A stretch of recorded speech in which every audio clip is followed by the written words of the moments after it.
Hello friend, स्वागत है आपका अपने चैनल आज क्लास में। आज की इस वीडियो में विज्ञान का क्वेश्चन बैंक हम आपको बताएंगे। 2015 में विज्ञान का परीक्षा हुआ था जिसमें विज्ञान से 20 ऑब्जेक्टिव प्रश्न पूछा गया था। तो उसी 20 ऑब्जेक्टिव प्रश्न को हम बताएंगे। तो एक भी प्रश्न आप लोग स्किप मत कीजिएगा, वीडियो को प्लीज आप लोग शुरू से लेके अंत तक देखिएगा, क्योंकि प्रीवियस ईयर ऑब्जेक्टिव प्रश्न से बहुत सारे प्रश्न आपके फाइनल बोर्ड परीक्षा में पूछे जाते हैं। तो ये वीडियो आपके लिए काफी महत्वपूर्ण होने वाला है। अगर इसका पीडीएफ चाहिए तो जैसे ही क्लास खत्म होता है हम वहां पे पीडीएफ अपलोड कर देंगे अपने वेबसाइट से। वहां से इसका पीडीएफ आप लोग बिल्कुल फ्री में डाउनलोड कर सकते हैं। और यहाँ पे देखिए विज्ञान का टेस्ट चल रहा है वेबसाइट पे। तो आप अगर विज्ञान का टेस्ट नहीं दिए हैं तो वो भी टेस्ट आप लोग दे लीजिएगा। तो आइए शुरू करते हैं पहले नंबर प्रश्न से। तो पहला नंबर प्रश्न है कि मानव नेत्र में कौन सा लेंस पाया जाता है। ए ऑप्शन है अवतल लेंस, बी ऑप्शन है उत्तल लेंस, सी ऑप्शन है अवतल दर्पण, डी ऑप्शन है समतल दर्पण। तो यहाँ पे आपको बताना है कि मानव नेत्र में कौन सा लेंस पाया जाता है। तो मानव नेत्र में उत्तल लेंस पाया जाता है, इसे आपको याद रखना है। यहाँ पे बी वाला ऑप्शन बिल्कुल ही सही हो जाएगा। और नेत्र के किस भाग पे किसी वस्तु का प्रतिबिंब बनता है, तो दृष्टि पटल या रेटिना पर बनता है। तो ये भी साथ में आपको याद रखना है। आइए देखते हैं अगला प्रश्न, 2 नंबर प्रश्न है कि स्पेक्ट्रम प्राप्त करने के लिए किसका उपयोग होता है। ए ऑप्शन है कांच की सिल्ली का, बी ऑप्शन है अवतल दर्पण का, सी ऑप्शन है उत्तल लेंस का, डी ऑप्शन है प्रिज्म का। तो यहाँ पे आपको बताना है कि स्पेक्ट्रम प्राप्त करने के लिए किसका उपयोग होता है। तो प्रिज्म का उपयोग होता है। यहाँ पे डी वाला ऑप्शन बिल्कुल ही सही हो जाएगा। और प्रिज्म का अपवर्तन कोण कितने डिग्री का होता है, तो 60 डिग्री का होता है, इसे आपको याद रखना है। और प्रिज्म 5 सतहों से घिरा होता है, तो ये भी साथ में आपको याद रखना है। आइए देखते हैं अगला प्रश्न, 3 नंबर प्रश्न है कि प्रतिरोध का एसआई मात्रक क्या होता है। ए ऑप्शन है जूल, बी ऑप्शन है वोल्ट, सी ऑप्शन है ओम, डी ऑप्शन है एम्पियर। तो यहाँ पे आपको बताना है कि प्रतिरोध का एसआई मात्रक क्या होता है। तो प्रतिरोध का एसआई मात्रक ओम होता है, इसे आपको याद रखना है। यहाँ पे सी वाला ऑप्शन बिल्कुल ही सही हो जाएगा। और प्रतिरोधकता का एसआई मात्रक ओम मीटर होता है, तो ये भी साथ में आपको याद रखना है। आइए देखते हैं अगला प्रश्न, 4 नंबर प्रश्न है कि परिपथ में विद्युत धारा की माप किससे की जाती है। ए ऑप्शन है वोल्ट मीटर से, बी ऑप्शन है एमीटर से, सी ऑप्शन है गैल्वेनोमीटर से, डी ऑप्शन है इनमें से कोई नहीं। तो यहाँ पे आपको बताना है कि परिपथ में विद्युत धारा की माप किससे की जाती है। तो एमीटर से की जाती है, इसे आपको याद रखना है। यहाँ पे बी वाला ऑप्शन बिल्कुल ही सही हो जाएगा। और एमीटर को विद्युत परिपथ में श्रेणी क्रम में जोड़ा जाता है, इसे आपको याद रखना है। और वोल्ट मीटर को समानांतर क्रम में जोड़ा जाता है, तो ये भी साथ में आपको याद रखना है। आइए देखते हैं अगला प्रश्न, 5 नंबर प्रश्न है कि दाढ़ी बनाने में कौन सा दर्पण का उपयोग होता है। ए ऑप्शन है समतल दर्पण का, बी ऑप्शन है अवतल दर्पण का, सी ऑप्शन है उत्तल दर्पण का, डी ऑप्शन है इनमें से कोई नहीं।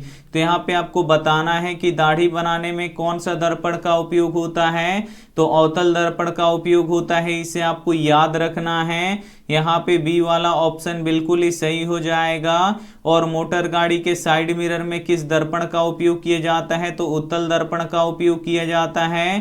तो ये भी साथ में आपको याद रखना है। वीडियो को अभी तक आप लाइक नहीं किए तो प्लीज आप लोग वीडियो को लाइक कर दीजिएगा। अगर इसका पीडीएफ आपको चाहिए तो क्लास खत्म हो जाए तो फिर मेरे वेबसाइट पे जाइएगा और इसका पीडीएफ डाउनलोड कर लीजिएगा।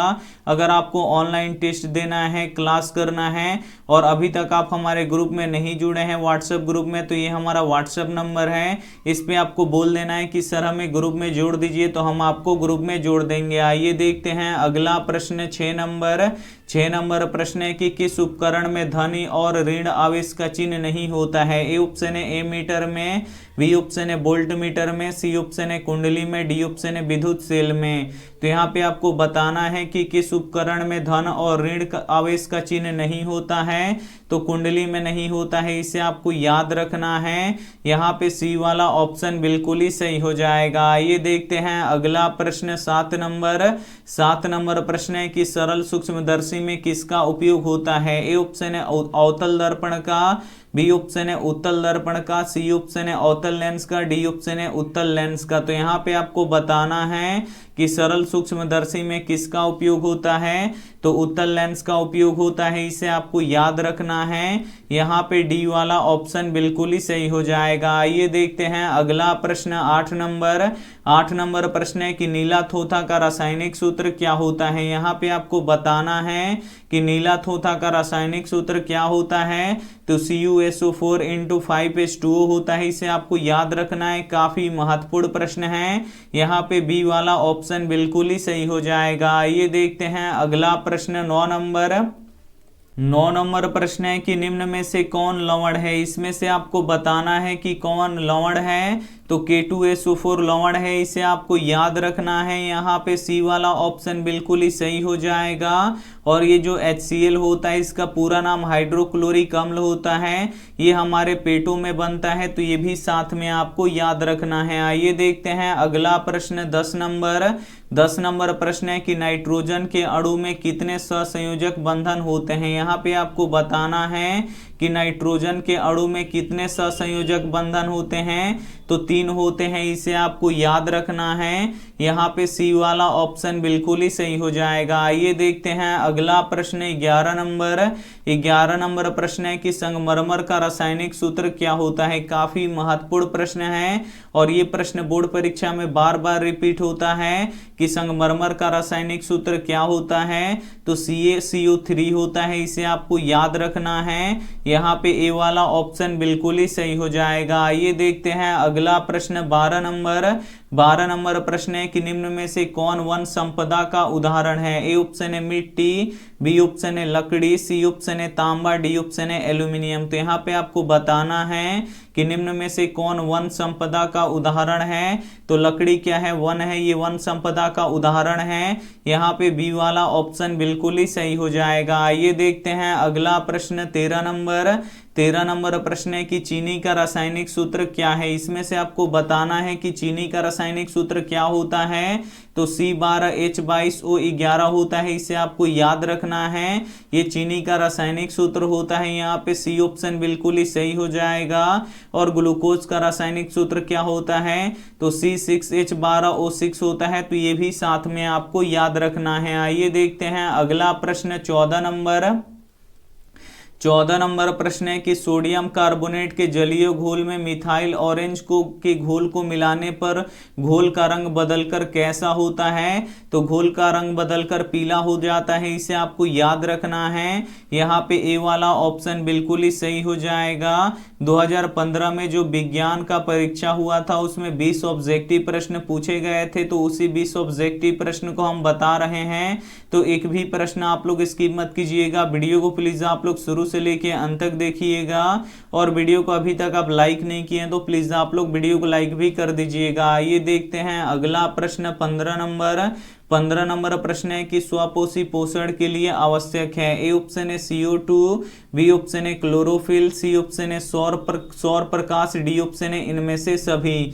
तो यहाँ पे आपको बताना है कि स्वपोषी पोषण के लिए आवश्यक है। तो CO2 यानी कार्बन डाइऑक्साइड का भी आवश्यकता पड़ता है, क्लोरोफिल का भी आवश्यकता पड़ता है और सूर्य का प्रकाश का भी आवश्यकता पड़ता है, यानी इनमें से सभी का आवश्यकता पड़ता है। तो यहाँ पे डी वाला ऑप्शन बिल्कुल ही सही हो जाएगा। और स्वपोषी पोषण किसमें होता है। तो हरे पेड़ पौधों में होता है, जिसे हम प्रकाश संश्लेषण कहते हैं। तो ये भी साथ में आपको याद रखना है। आइए देखते हैं अगला प्रश्न 16 नंबर प्रश्न है कि इंसुलिन की कमी से क्या होता है। ए ऑप्शन है घेंघा, बी ऑप्शन है बौनापन, सी ऑप्शन है मधुमेह, डी ऑप्शन है इनमें से कोई नहीं। तो यहाँ पे आपको बताना है कि इंसुलिन की कमी से क्या होता है।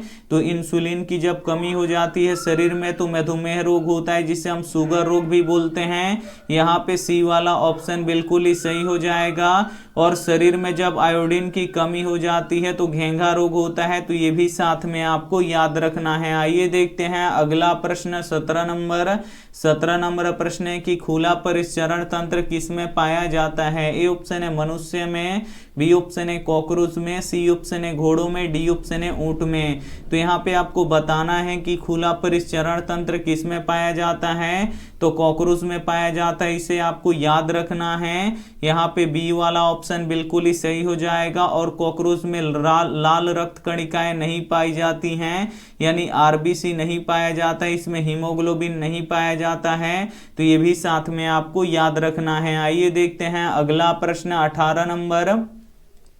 18 नंबर प्रश्न है कि यूरो 2 का संबंध किससे है। ए ऑप्शन है वायु प्रदूषण से, बी ऑप्शन है जल प्रदूषण से, सी ऑप्शन है मृदा प्रदूषण से, डी ऑप्शन है इनमें से कोई नहीं। तो यहाँ पे आपको बताना है कि यूरो 2 का संबंध किससे है। तो वायु प्रदूषण से है, इसे आपको याद रखना है। यहाँ पे ए वाला ऑप्शन बिल्कुल ही सही हो जाएगा। आइए देखते हैं अगला प्रश्न 19 नंबर। 19 नंबर प्रश्न है कि निम्न में से कौन जैव अनवीकरणीय पदार्थ है। ए ऑप्शन है डीडीटी, बी ऑप्शन है कागज, सी ऑप्शन है वाहित मल, डी ऑप्शन है इनमें से कोई नहीं। तो जैव अनिम्नकरणीय पदार्थ क्या होता है, जो जैविक प्रक्रम द्वारा सड़ता गलता नहीं है, उसे जैव अनिम्नकरणीय पदार्थ कहते हैं। तो यहाँ पे जो डीडीटी है ये जैव अनिम्नकरणीय पदार्थ है, यानी यहाँ पे ए वाला ऑप्शन बिल्कुल ही सही हो जाएगा। ये देखते हैं अंतिम प्रश्न 20 नंबर।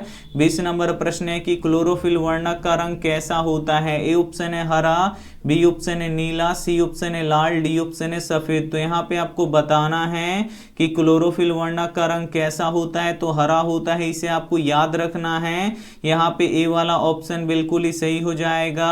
और जो क्लोरोफिल होता है इसमें मैग्नीशियम नामक तत्व पाया जाता है। और जो पेड़ पौधों की पत्तियां होती हैं वो क्लोरोफिल के कारण से ही हरी होती हैं। तो ये भी साथ में आपको याद रखना है। यहाँ पे हम 20 ऑब्जेक्टिव प्रश्न बता चुके हैं।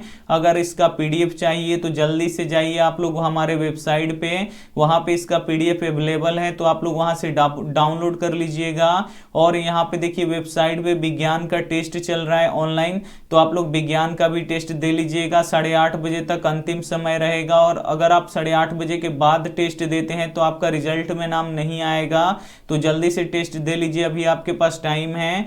वीडियो को लाइक नहीं किए तो प्लीज आप लोग वीडियो को लाइक कीजिएगा, अपने दोस्तों के पास इस वीडियो को जरूर शेयर कीजिएगा। और चैनल को अभी तक आप सब्सक्राइब नहीं किए तो चैनल को सब्सक्राइब कर लीजिएगा। Thank you for watching. मिलते हैं अगली वीडियो में, तब तक अपना ध्यान रखिए, मन लगा के पढ़ाई कीजिए। Take care and bye.